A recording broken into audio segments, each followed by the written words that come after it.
What's up guys, this is Raymond, and today I'm going to be installing the Falk Manufacturing upgraded Oddments tray. This is the tray that goes in your center console, which usually you have a sunglasses holder or you have the optional ashtray in the smoker's package. What this company has done is make a replacement Oddments tray. You can see here I have the USB and USB-C optioned one with the suede covered tray, and they also have a wireless charging tray as well. So let's get into it. All right, now let's take a look at what comes in this kit. First we have the Oddments tray itself. You can see this is 3D printed. It looks pretty sturdy. And then we have a nice suede top liner here. Big fan of the suede, as you guys know. And we have a USB-C and a standard USB outlet integrated into this. If you get the wireless charging option, you can put your phone on here and it will charge, and it won't have these two plugs. I opted for the USB-C and USB option here, and you can see the wiring harness comes out the back and it's nicely done. It goes through these guides here to these connectors. We've got some stickers here, and here's the wiring harness and instructions. So we're going to use this QR code here for our instructions, and this wiring harness here. We're going to use these connectors on here, and then we're going to tap into power and ground on this end here. All right, so I've printed out these instructions so it'll be easy for you guys to follow along with me here. First thing, let's go through the tools that are going to be required. First is the T20 Torx, and then we need an interior pry tool and a 10mm socket if you're E92 and E93, a set of needle nose pliers, and you could also use a thin rod to fish the wires if you prefer. All right, we're going to start by disconnecting this battery in the trunk. So move this out of the way, and then you're going to use a 10mm to remove the negative terminal.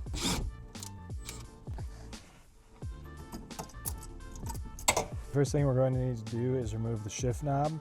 I have an 8 HP swab, so my shifter is going to be different from you guys. But to remove the stock shifter, you're going to pull up on your e-brake. You're going to put your foot on the brake, and then you're going to shift the transmission into neutral. And this will put your shifter in the center, so it'll be easier to pull out. After you've done that, you're basically just going to cup your hands around the shifter, and you're going to be very careful not to pull straight towards your face, because it may take a lot of force to pull up and remove your shifter, and you don't want it to release and smack you in the face. So keep your face out of the way, get a firm grip on the shift knob, and then you're just gonna pull it straight up. On the stock E90 automatic transmission, you're going to have a plastic shifter surround that goes here.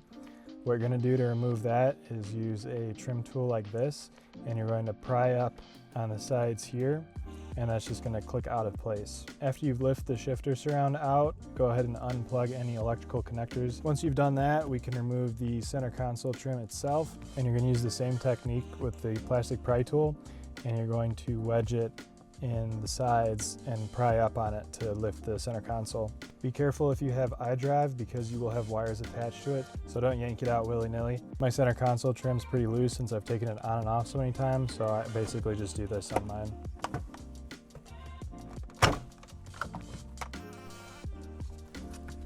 Now we're going to install this replacement tray onto your center console. The instructions say that it's a T20, but mine was actually a T10. So we're going to flip this over, and we're removing these 4 bolts here.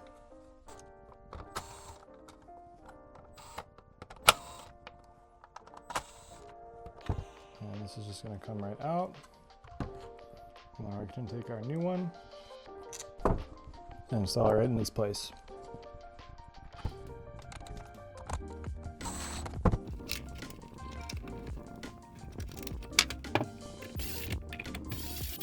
I would recommend installing these screws slightly loose and then centering the tray on the hole, and then tightening them all down snugly.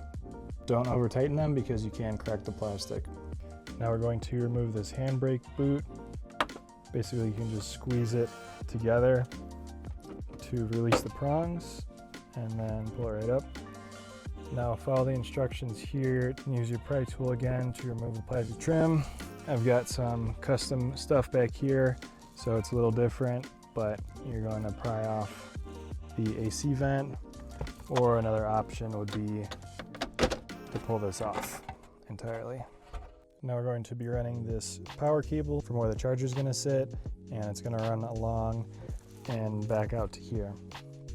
So these instructions here show to use a rod to push it through this e-brake area to get it back here. I'm just going to push it through with my hands.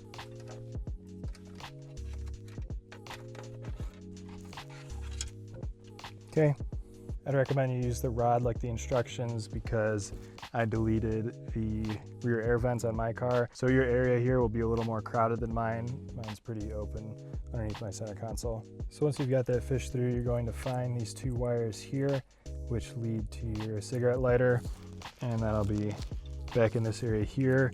I no longer have that, so I'm going to show you guys what to do on these extra wires I have. And this is what's going to supply power to your new charger.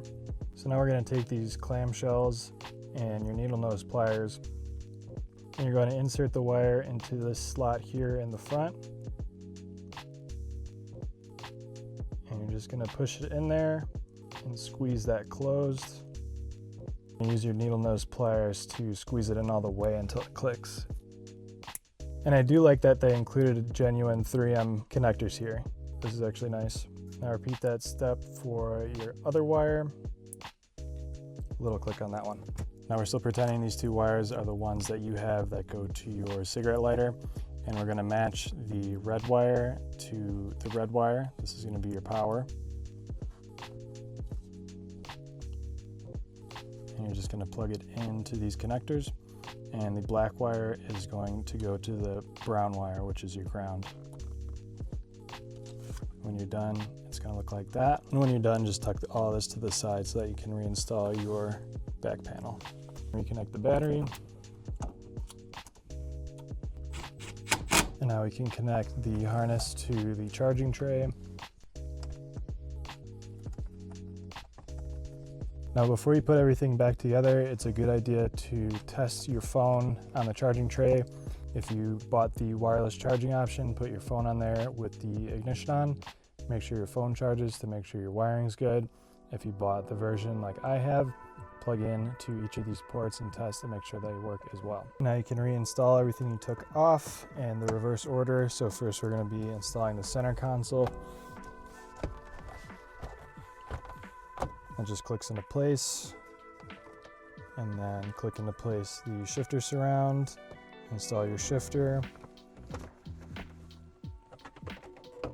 and then put the e-brake boot back in place. You can put your shifter back into park and put the e-brake down. And this is how it's going to look after it's installed.